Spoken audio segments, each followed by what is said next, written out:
politicians who will be prophetic and moral leaders and not exploit the fears of their people. Raise your fists together. We can accept no reason. We have fought racism because we never allowed cynicism to overtake us. I think when one looks at the struggles you've had with this show, I mean, racism has tried to jam you, but if you had moved and become cynical, then even if racism had moved, you still couldn't have conducted your show. I had a little slogan once. I asked some of my students, if racism quit, could you take advantage of it? Oh, that's the fundamental proposition. I mean, that's the case of Muhammad Ali. Racism took his title, but they didn't take his manhood. Right. And so when racism stepped out the way, he didn't step back in the ring 300 pounds and slow, you know, because he kept his head together, you know.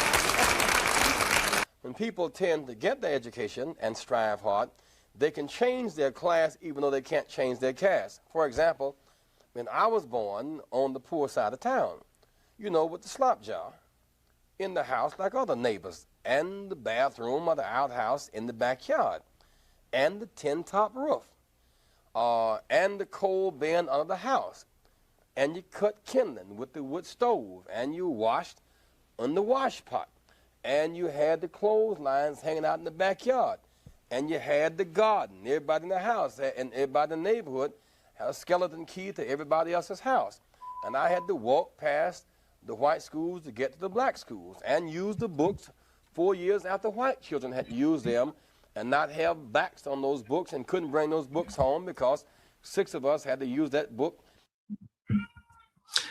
Peace and love, and welcome to Black Press USA's morning show, where we bring you the headlines and the culture. We are still celebrating and remembering the life well lived of Reverend Jesse Jackson. Yesterday was the first day of his body lying in repose at Rainbow Push Coalition, and of course, Black Press NNPA member, Chicago Defender, was on the scene bringing us visuals. So make sure you follow Chicago Defender on social media and all their handles as they continue to cover and bring you first insight and views of the celebration of Reverend Jesse Jackson's life in Chicago. He'll be lying in repost in today as well. So make sure you follow the Chicago Defender.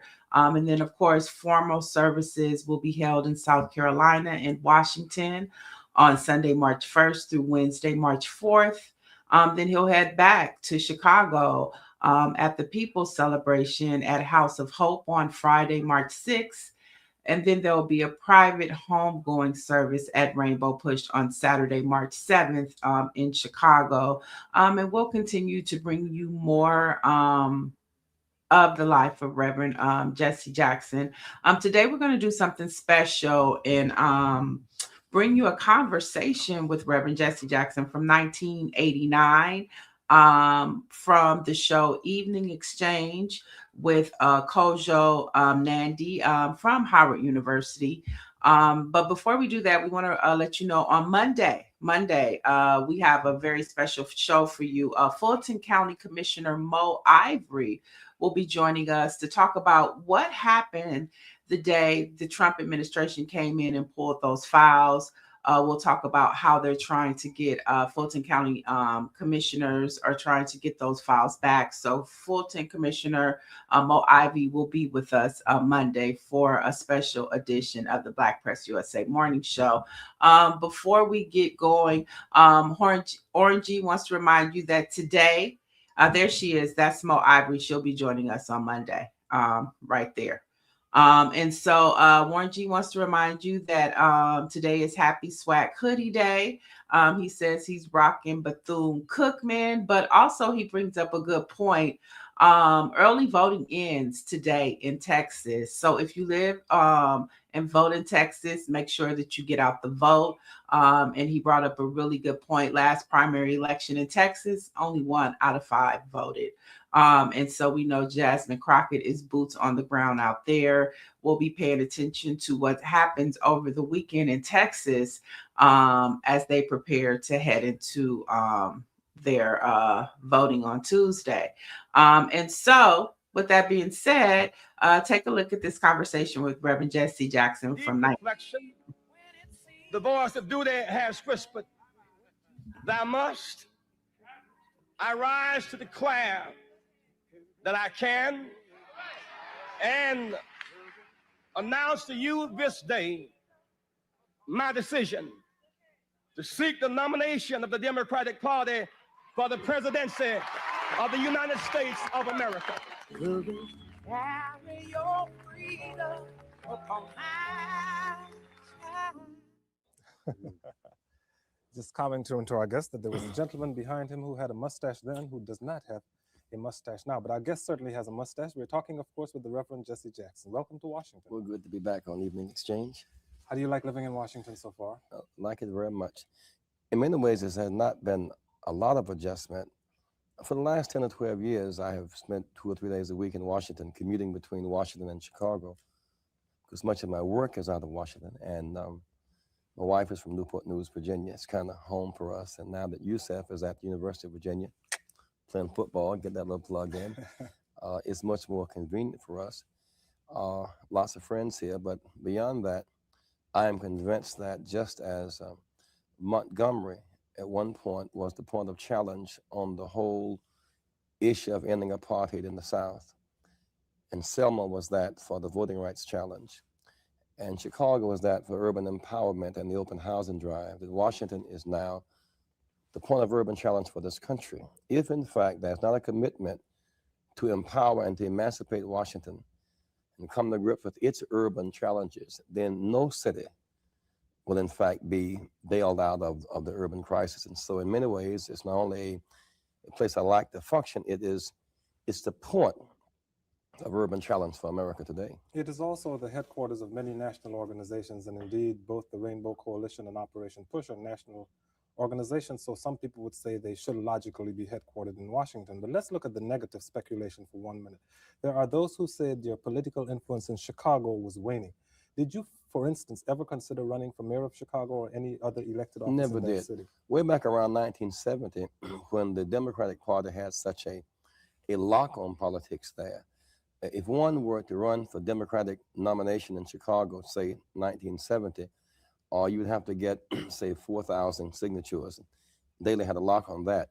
If one were Republican, you would have to get, say, 12,000. An independent, 96,000. So we chose to challenge the inequity in that arrangement. Harold Washington eventually ran not as a Democrat, but as an independent Democrat, because Jane Byrne was the nominee, Daley was number 2, Harold was number 3. So we kept fighting to break those structures up. I never sought to run for office in Chicago. Unfortunately, when Harold Washington died so suddenly, his coalition split, and the Sawyer won the immediate struggle, the internal struggle, and then the other Harold Washington forces filed a suit to drive him out of office. In other words, the Daley forces conceded that this was Harold's seat until 1991, but our own forces filed a suit against the rest of the family. And when the Evans forces beat Sawyer, and the Sawyer forces beat Evans, and Daley Did it ever occur to you at that time to step in and run yourself? No, it was not the thing for me to do. One, I thought that, first of all, legally, the council would have to make a choice. It chose one of its own, which was Sawyer. It was not an open election. That's true. And then following that, there was an open election, and Tim Evans chose to run. So I struggled to try to keep our family together. But I did not see that as my base of operations. After all, in 1988, I got 7 million votes based upon the support of the people. Ted Kennedy got 6.9 million votes in 1980. Mundell got 6.7 in 1984. So I earned 7 million votes. Across the nation. And clearly within reach of getting 10 million. In a real sense, I stand a real chance of winning our party's nomination. And we must not allow people to forget that we won Michigan and Mississippi. We won Alaska. We won Puerto Rico. We won Alabama and Georgia and South Carolina and Virginia. And that's why today, when we speak of DC statehood, for example, we don't do so from the position of being occupied in DC. We speak from the base that we won states where senators and Congress people must now vote or face the consequences of our ability to have an impact upon their upon their careers. That allows me to raise the same speculative issue that the rest of the media have been raising with you since you decided to move to Washington. We'll try to come at it in a slightly different way. Many of your supporters whom I have spoken to do not like the possible perception which they feel may be coming in the media that you will be increasingly portrayed as a perennial presidential candidate who never wins. They seem to feel that it is important for your resume in between to hold some elected office. I have heard you say in the past that you do not necessarily agree with that formulation, but how do you respond to their desire to see you hold some elected office before running for president? For example, there are very few people in America tonight who would think that I am less a leader than Dan Quayle, and he's vice president. Yes. If Dan Quayle can be the vice president in line to be president, I can stand in front of the line. He couldn't run across this country and get 7 million votes, for example, from farmers in Iowa to coal miners in Virginia to hospital workers in New York to urban America. Some leaders are elected, and some elected officials are not leaders. The Constitution says be old enough, be American enough, and gain the confidence of the people. And so it is not inherently or legally necessary to do that. It is a credential to have. But you know, I've made a payroll for a staff every 2 weeks for 25 years. I've built organizations. Push still stands. I've negotiated with corporations. Most senators and Congress people have not. I've negotiated with foreign countries to get prisoners freed from foreign jails. Most Congress people and senators and governors have not. I got 7 million votes. No governor has ever gotten 7 million votes. No U.S. senator on the Hill, no U.S. congressperson has gotten 7 million votes. And so I've taken my case to the people. I faced 50-odd debates, and by the standards of my adversaries, won almost all of those debates. And so I have a command of leadership obligations domestically and foreign policy as well. And let the record show that the issue, as I see it in Washington, while all there's the preoccupation about who's going to be mayor, number one, that there is no election this year. There's an election in New York, in Detroit, Atlanta. There is no election in Washington. If one were to declare today, you couldn't even get the papers for filing until May because there is no election. It's a kind of hype that's diversionary. And what it's diverting attention from is that the real issue, as I see it here, is D.C. is under occupation, under congressional occupation. The Congress that's unaccountable to the district has the power to appropriate land, to expand or to restrict the budget. This Congress can impose its whim upon the district, gives it limited home rule, and yet the district has more people than 5 other states. It pays more taxes than 10 states. That's taxation without representation. And that must insult us to action, thus to seek empowerment. You are perceived as a spokesperson on national, international issues, and obviously statehood for the District of Columbia is at the very least a national issue. But since you have been here, you have been clearly focusing on local and area issues. Why is that? Are you seeking to establish yourself as a citizen of this community? But you know, in some real sense, when one forces the issue of education over entertainment on the front of our agenda, it is at once local and national and international. I'm convinced, for example, that when our parents, as they're now doing, as they began today in Prince George's County, as they will do in Washington come this Thursday, begin to take their children back to school by the thousands and reduce truancy and absenteeism and dropouts and challenge these drug dealers. That message emanating from Washington, the nerve center of the nation, will be sent forth across the whole country. Tell our viewing audience briefly what happened in Prince George's County this morning. In effect, what happened was we made an appeal in Prince George's County as well as D.C.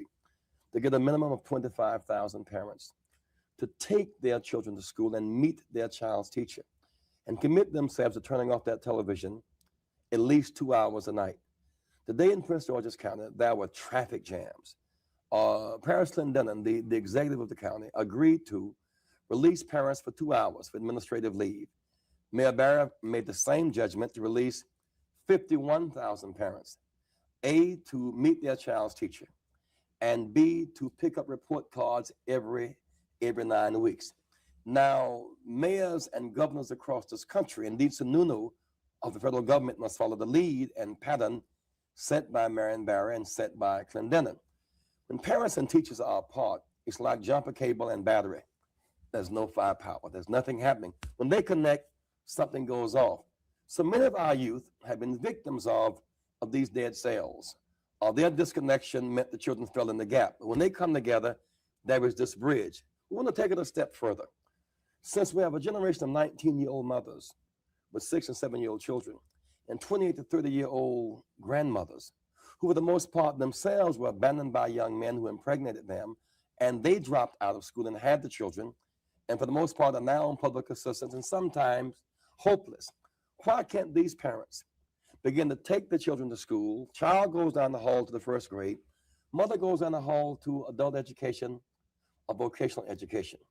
Mother has second chance, begins to work her way off of welfare back in the sense of independence. Child less likely to not attend school because mother and parent are in contact. Education then becomes the center of the enterprise of that home. This is essentially a non-budget item. It's a shift in our attitudes about education and our appetites for it. You mentioned Mayor Barry. How's your relationship with him now? Good relationship, a long and an abiding relationship. Just yesterday, as a matter of fact, we had this massive rally at Tacoma Park, was hosted by Congressman Walter Fontroy, and a cross-section of officials were there. Charlene Drew Jarvis and Dave Clark and Hilda Mason, and the cross-section of leaders were there, and Bill Cosby was our very special guest to inspire parents to take their children to school this week. And Marion was there declaring again to those parents who live in D.C. and surrounding counties of his contribution to making this educational enterprise work. And so we work together. Okay, let's take a telephone call. I have a lot more questions, but I'm sure you do too. But it's your turn now. Thank you for waiting. You are on the air. Go ahead, please. Hello? Caller. I guess that caller can't hear me. You have been described as having told your staffers from time to time that you are involved in an endless campaign. Assuming that that does not specifically mean for president, could you tell our viewing audience what do you see as the ultimate objective as of your campaign? In other words, your long-range goals. You know, my commitment to service is not limited in that way. This idea about being a perennial candidate, Reagan ran 3 times.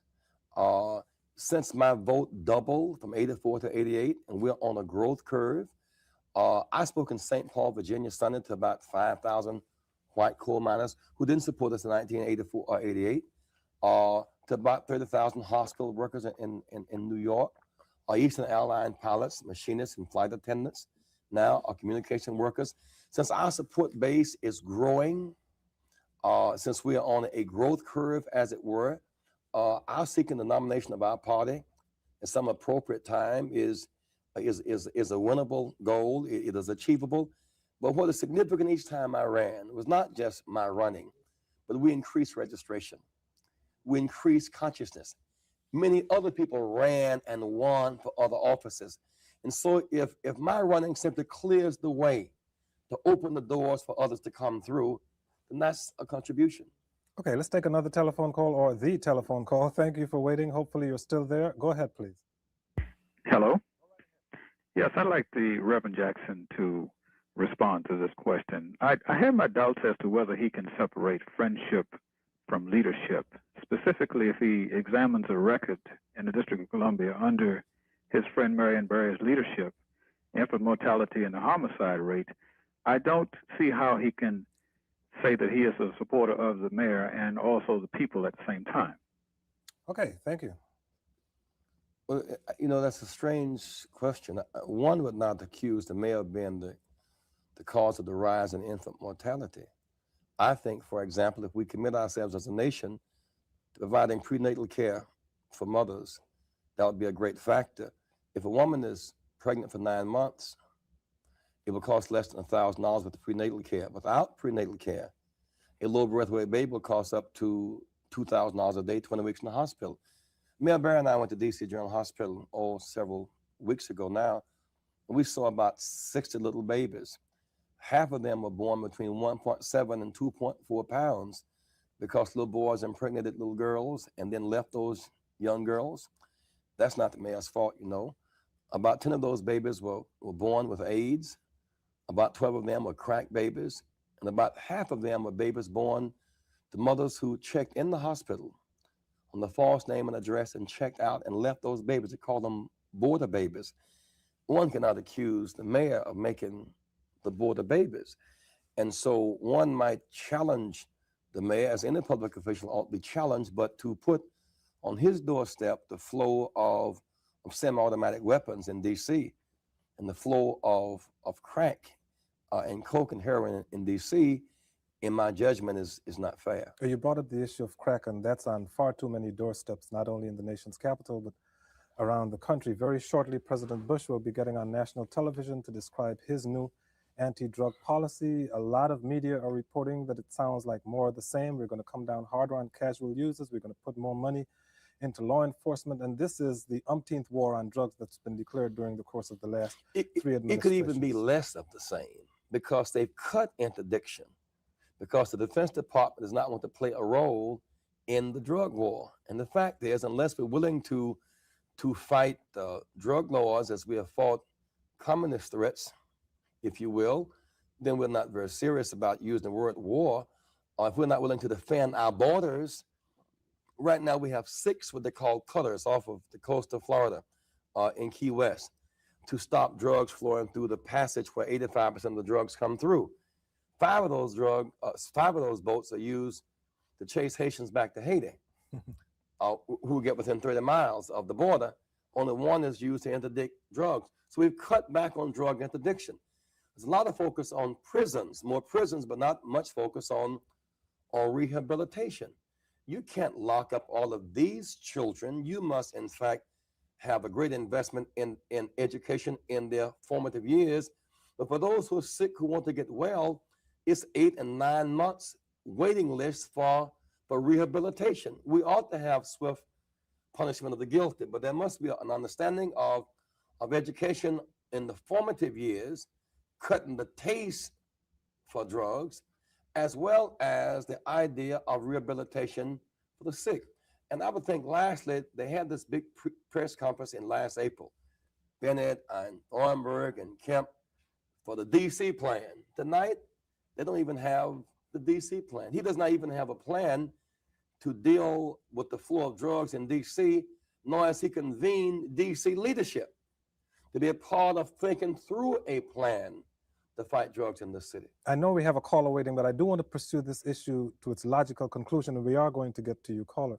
It just seems to me that I have rarely ever heard any elected official, Republican or Democratic, offer a drug plan that is comparable, if you will, to the plan offered by the American Heart Association for ending the use of tobacco products. And that is a plan that has specific goals and objectives. We all hear about drug plans that are going to eliminate the scourge of drugs completely. At least the American Heart Association has the good sense to say, we hope 20,000 people will stop smoking this year after this program. Why don't our drug plans ever do that? You're absolutely right. I mean, and when you look at the drug issue, you know, with all the talk about coke, crack, and heroin, as Dr. Thurman Evans would say, we're losing 366,000 people a year to cigarettes, about 1,000 a day. Giamatti died not because of coke or crack, but the cigarettes finally blew him up and blew him away, the head of baseball. The impact of the growth of liquor and tying it into sex and on oversaturating inner city communities with it is a killer. And then there is the drug crisis at coke, crack, and heroin. Cut the supply of it. We, the people, must cut the demand for it. Swift punishment for the guilty, but the rehabilitation for the sick. There are 375,000 pregnant women on drugs. This plan does not have a place for those 375,000 pregnant women who are addicted to drugs. Thank you for waiting, caller. It is your turn. You're now on the air. Go ahead, please. Yes. Do I have 1 or 2 questions? Hello? Yes, you're there. Go ahead. Yes, I'm here, but I'm asking, do I have an option for 2 questions or just Go one? with 1. We'll see how much time we have. Okay. Reverend Jackson, I would like to ask the question. I mean, I like the way he posed in his last speech way back when he said, how long, not long. I mean, I know he's going to be the president of the U.S. and like lots of skeptics I think the next time around he's going to be. But I'd like to work for his organization. I'm wondering, can I get in touch with him or write or find out? Because like lots of people, I think we need great role models like him, and I'd like to one day be able to give good speeches just like he does. To ask your second question, please make it quickly, but write down the phone number for the Rainbow Coalition, which you will see aired at the end of the show. What's your next question? Sure. Next question is, it seems as if behind all politicians, a great rhetoric. And like you, Kojo, I'm from the region in the Caribbean. I've seen lots of great black leaders. So in the United States, I think we yet to see a great leader as Reverend Jackson, for example. But I think one of the things that really disturbed me is in the last campaign where people said he's a great leader, he's a great spokesman, but yet he's not an electable politician. I'm wondering if he can ferret out for me exactly what did they mean by that and whether or not he thinks he's electable. Thank you. Well, we know that was a code word. Whoever gets the most votes is electable. And we got more votes than the second place finisher ever got. I'm not discouraged by it because I watched a new consciousness develop in our people. You know, our people now expect that one day a Bill Gray will head the Democratic Party on the Hill. It's a reasonable expectation. Ron Brown is now chairman of the party. It's now a reasonable expectation. Many people thought that Colin Powell should have been on Bush's ticket as opposed to Dan Quayle because now people are thinking president. And so if we did nothing more than to expand people's self-concept, that was a contribution to the ongoing process. I say I may or may not get to the White House. And I have not given up on that possible dream, but our children will. In a real sense, that's the whole point. Two quick questions. How about those people who say it is not the issue of race that causes you not to be elected, but the issue of personality? I'm not convinced that's at all true. All of us have different personalities. They often say it's ideology. It's interesting about the ideology. You're too leftist, huh? That's it's another way of calling you a funny name. I argued that we should impose sanctions against South Africa. That was considered way out. But then that November, Congressman Dellums put forth the proposition, and the Congress passed it. It's now the law of the land. It's no longer so left. I argued in the Middle East, we should talk with all people and seek to pull PLO and Israel into a relationship to have peace to replace chaos and war. Well, that is now government policy. We should talk with the Soviet leader at least once a year and reduce some of these tensions about a nuclear war that must not be fought. Well, that happens now. We should cut contra aid. That's now government policy. And so more and more, I remember raising the issue of drugs. They said, Jesse, the real stuff is budget. I mean, drugs, that's for children. Now drugs is the #1 issue. Who raised the drug issue to its highest level and forced it on the table? That came out of our campaign. And so the issue about being to this, to that, the fact is we're breaking down these barriers and we're going to win. We got to go to a break, but I read where you had said on one occasion that it is unfortunate, but the masses of our young people will never get to know who Colin Powell is. Could you explain that to me? Well, because they will not have an access to him and his career, but in time they will. I mean, he's a brilliant man, very able, very stable, on a good growth curve, very credible. He's now chief of staff. I mean, Colin Powell is clearly presidential material. Okay, let's take a break. We're going to come right back and continue our conversation with the Reverend Jesse Jackson. So stay with us.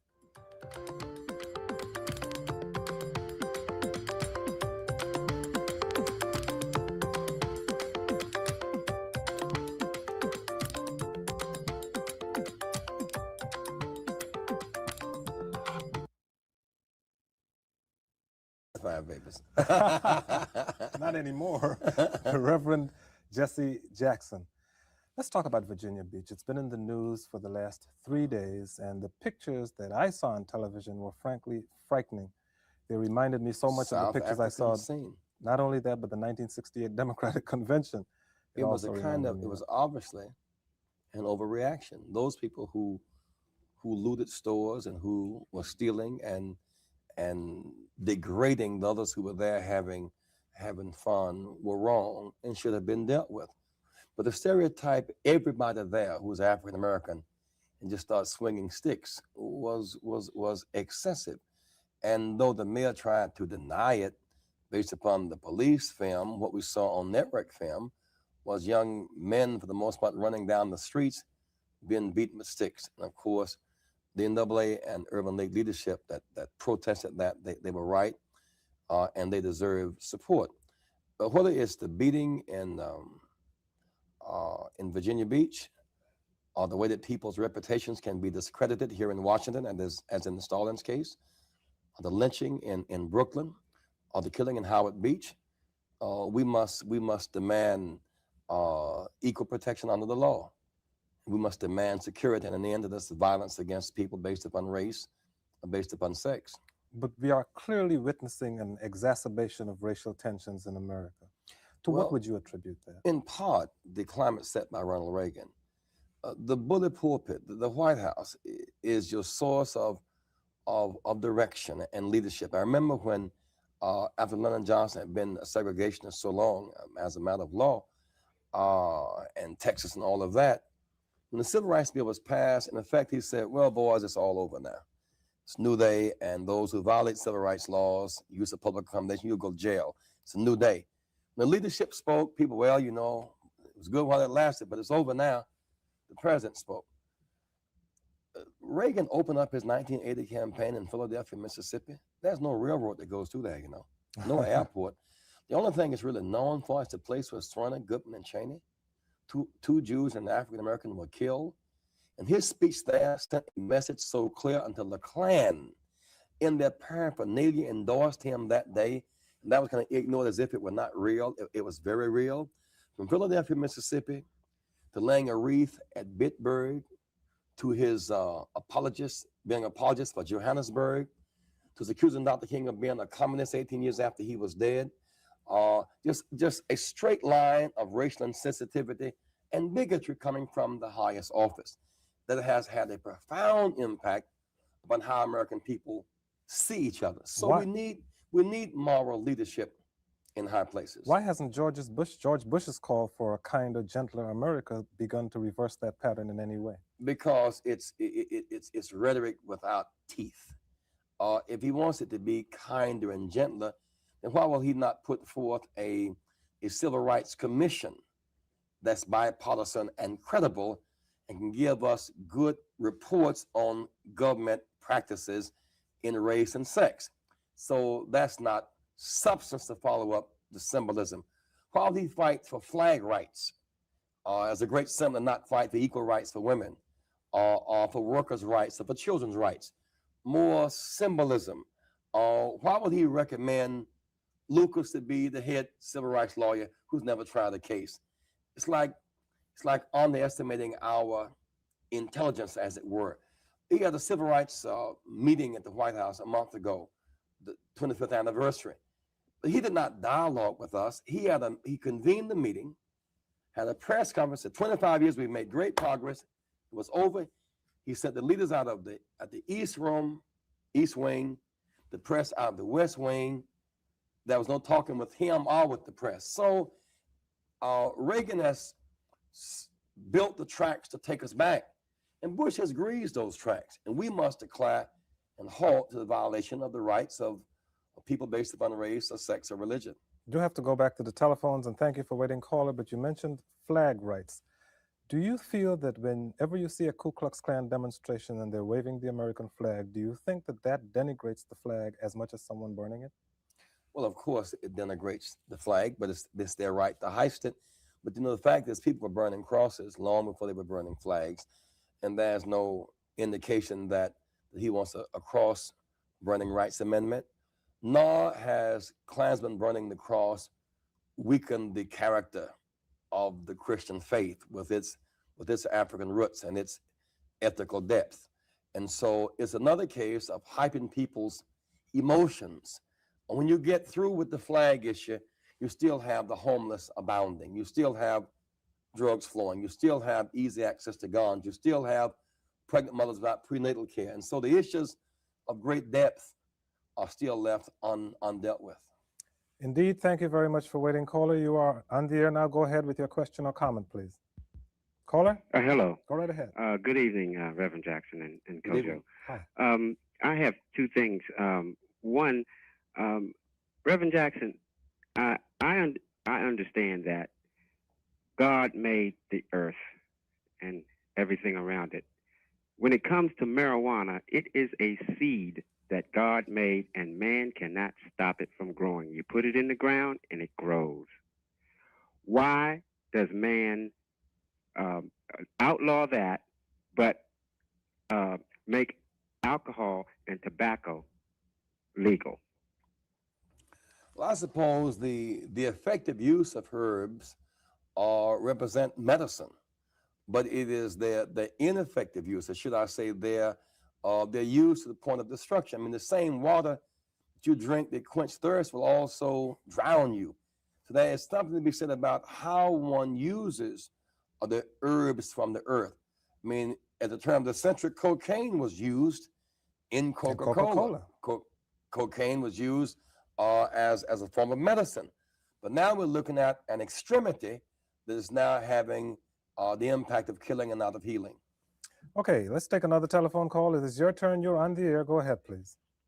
My question to the Reverend Jesse Jackson is, hello? Yes, you're right there. Go ahead. Yes, my question to the Reverend Jesse Jackson is that since there's a lot of talk in the United States about the cost of building prisons for putting drug pushers and whatever away, and the cost is escalating, my question is, why can't we negotiate with other African nations to try to send some of these young people there? It seems like the cost would be a lot less than building prisons, and on top of that, it would also help to stem a type of a relationship between ourselves and the African countries, which is much needed since it's all been broken off since the past 200 or so years.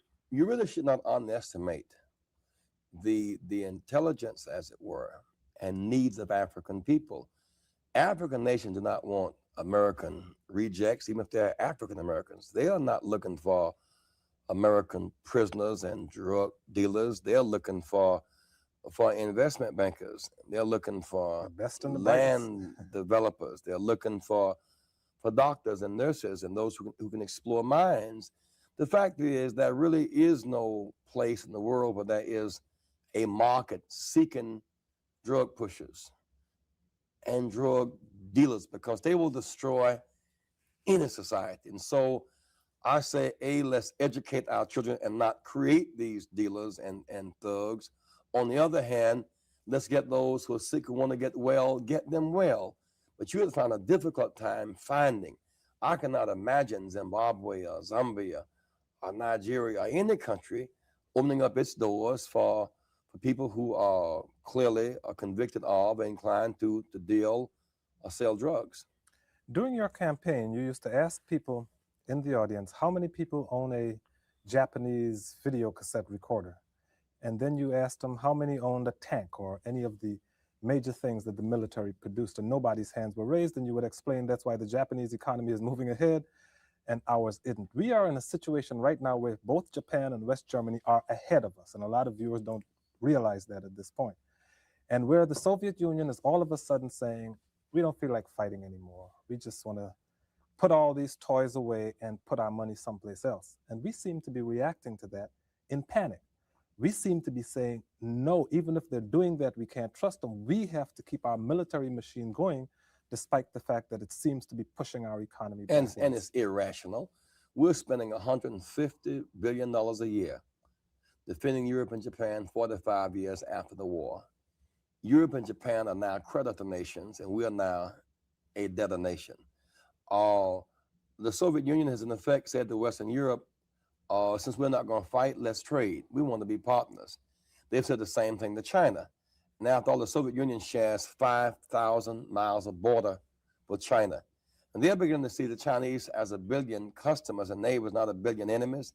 That's having a profound impact upon the economics of this world. Europe will now have a kind of common market of sorts, a unified market, they call it, by 1992. Unified currency. And they're going to be dealing with the Soviets as their next door neighbor, not just as their enemy, just as their threat.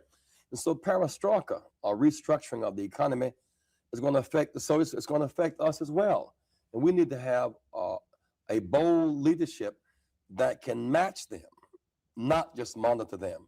It's now time for third world development. It makes more sense to be expanding trade to third world countries where 7/8 of the world lives than draining them with debt and leaving them in threatening poverty. Okay, let's take another telephone call. It is your turn. You're on the air. Go ahead, please. Good day, Reverend Jesse Jackson. Good evening. There seems to be a fierce competition in our public schools over jewelry and fashion. I'd like to know what's your opinion concerning implementing a uniform dress code. Do you see this quieting the competition any, thus creating an environment where kids can concentrate more on their schoolwork as opposed to expensive blue jeans and tennis shoes? I support it very much. Obviously, our mics were on before the show came on, because that's what we were just talking about. I went to before Columbia Park Elementary School this morning, and I saw a fantastic thing. One, I saw parents creating traffic jams, bringing their children to school, and that was a beautiful sight. Here's a school, by the way, Columbia Park, just beyond Southeast Washington, where 2/3 of the parents are on public assistance. Where about 15 people were killed because of drugs within the last year. You know, all of these down stats, and yet they're in the top 10 percentile of the nation of the development of those children. And that school must be exalted because it's an oasis in the desert. Something good is happening. But the parents have made the decision to start the experiment of preparing a uniform dress code for their children. And they were there this morning, little kids, 6, 7, 8 years old, with little maroon sweaters and gray pants on. And that should be sufficient. And the young ladies had on their little uniforms. The mothers could make them. And so it just makes sense to have a basic uniform dress code and focus, therefore, on character and academics and not on clothes and on jewelry. And the paradox is you go to the wealthy private schools, they have uniform dress code. A navy blazer, gray pants, shirt and tie for dinner each night. And they dress in the daytime, they wear the uniforms and athletic clothes. So in real sense, the very wealthy have a uniform dress code for school youth, and it's cheaper and it just makes good sense. I don't know if any of your children ever told you this, but when we discussed that issue on this show with some young people, one of the young gentlemen said, I don't like that because I need to express my creativity and I express it in the way that I dress. How would you have responded to that? Well, that he should express his creativity and his capacity to retain and read and write and think. And he has put his value in the wrong thing, in what he wears, as opposed to who he is and whose he is and what his mission is in life. Let's take another telephone call. It is your turn. You're on the air. Go ahead, please. Hello, caller? Caller, are you there? When you went to Soviet Armenia, you unveiled a plan for the assistance in rebuilding churches in Soviet Armenia with the use of hopefully prefabricated materials in the United States. That plan, I think, was met with some enthusiasm, but has any progress been made? Been difficult. You know, since we left and we had plans for several telethon dates that we put together, there's been this rise of nationalism within the Soviet Union.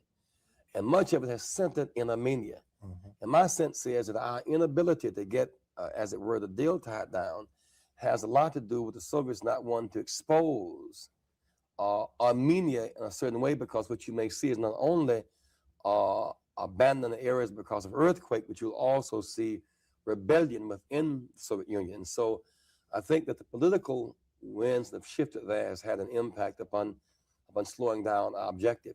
My sense is that when we as a people reach beyond ourselves, it makes people beyond us reach to us as well. And we are part of the world. And as we reach out to Armenia, we gain allies to help us fight South Africa as well.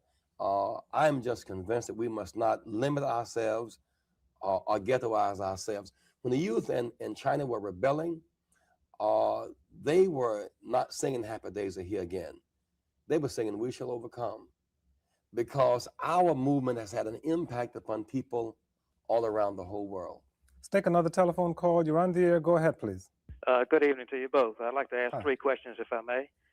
Make them quick. Very quick.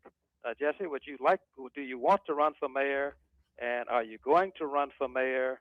And the third question is, with all the jurisdictions around Washington allowing handguns, would you allow D.C. citizens to have handguns? Thank you. First of all, I have no plans to run for mayor, and two, there is no mayor's election. And the more people ask that question, which now the media has firmly implanted in people's minds, the less attention is left to put on issues as basic as 100,000 people in D.C. eligible to register are not registered, and that's real. The less time we have to spend on the impact of 50,000 parents taking their children to school, reuniting or creating that relationship, the less time we have to spend on, is the issue really who will be the mayor under the assumption of occupation, or who will be the 2 U.S. senators and the governor and the lieutenant governor and the federal judges under the assumption of emancipation. If D.C. has more people and pays more taxes than Delaware, than Vermont, than Wyoming, than Alaska, then why can't the people here have representation and people who can bargain on Capitol Hill? We must not settle for occupation. Our caller wants to know why the people here can't have handguns. Our caller also wanted to know why people here cannot have handguns. Well, I would discourage people having handguns. They have no socially useful purpose. We're not hunting animals with them, we're hunting people with them, and we need to stop the killing and beat our swords in the plowshares. We need to stop the flow of guns and stop the flow of drugs and increase civilization, because guns make us less secure, not more secure. We're running out of time, but I want to ask you a little bit so our viewers can get an idea of Jesse Jackson, the man. You are the only national leader whom I can think of who is perceived as being bigger in stature than the organizations with which you are affiliated. Nobody ever thinks of Ben Hooks as being bigger than the NAACP or John Jacob as being bigger than the Urban League. Why does that perception continue, that you are bigger than the organizations that you're affiliated with? Well, I've never just served the organization for which I work. In other words, I do not respond to coal miners in St. Paul, Virginia, just because it's a chapter of my organization there. I do not help farmers in Iowa or try to regain the land for African-American farmers in Alabama just because we have an organization there, because we own some land there. And so my will to serve has never been limited just to an organization. I believe in the organizational development, but our service really and commitment should be unlimited. That's why I feel so free to work with Ben Hooks or Joe Lowry or Dorothy Height, because at that level, frankly, I'm a free spirit. What is the source of your advice? Who tells you, Jesse, you've made a political mistake here? Jesse, that was not the road to go. And at which point you'll say, you're right. Starts with my wife. We have a very able and critical staff of people, whether it's Joe Johnson, who's now the executive director of the Rainbow Coalition, people like Roger Wilkins, Dr. Mary Berry, Roger Wilkins, Percy Sutton, Maxine Waters, Mario Ablato. There are a number of people around this country for whom I have great respect, who have wrestled with the great issues of the day. And by being in the environment where these people function, you learn and you grow from them, and you grow through trial and error. What I'm in San Francisco, by God, is not finished with me yet, is that we must be willing to grow, to take the hard knocks and to learn from our experiences. I mean, every knock really is a boost. And so the biggest challenge in leadership is to keep your spirit up and not let your attitude bring you down. This program is dedicated to the memory of late Congressman Mickey Leland, who died in the service of humanity. Before we go, what are your thoughts on Mickey Leland? Well, you know, it was Mickey, but about 15 others who died with him as well on the mission. Mickey and Patrice Johnson, members of that staff. First of all, they died doing the right thing. It was to feed the hungry and to renew this kinship between African Americans. And that was noble and it was good, and we shall cherish Mickey's memory and his legacy by avowing our commitment to keep uniting African American and to feed the hungry. Now I am somebody. I am somebody. I may be poor, but I am Somebody. Open up on these stairs. That's what this picture is. A picture on our album cover when we first opened up back in 73, I believe, or 74. I was 18 at the time. I'm 71 now. Soon is when we had the Push Expo on 43rd and Halsted. When he told his choir members, which I was a part of, that we are stars too, and we get to go behind the stage with all the celebrities. He made us feel important too. And then the marches we did. We went to where King got assassinated and stayed there overnight. Okay. And then so Proud. I must be respected. I must be protected. Keep our history alive. It's important that we educate our children about Black history. They want to take it out of our schools. Push.